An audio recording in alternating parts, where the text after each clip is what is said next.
பிரெஞ்சிந்திய இளம்பெண் இயக்குனரின் குறும்படத்தை முதல்வர் ரங்கசாமி வெளியிட்டார். புதுச்சேரியை சேர்ந்தவர் டாஸ்லின் ஓமர் கட்டார். 25 வயதாகும் இந்த இளம்பெண் திரைப்பட இயக்குனர் புதுச்சேரியின் தமிழ் கலாச்சார பண்பாட்டை பிரதிபலிக்கும் வகையில் குட் பை மாமாஜி என்ற குறும்படத்தை இயக்கியுள்ளார்.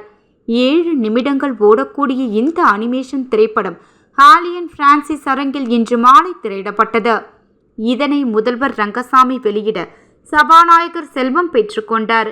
இந்நிகழ்ச்சியில் பேசிய முதல்வர் ரங்கசாமி அவர்கள், புதுச்சேரியின் கலாச்சாரம் பண்பாட்டை அனிமேஷன் மூலம் இயக்கியிருப்பது மகிழ்ச்சி. புதுச்சேரியின் கலாச்சாரத்தை உலக அரங்கிற்கு கொண்டு சென்றுள்ள இயக்குனரை பாராட்டுகிறேன் என்றார்.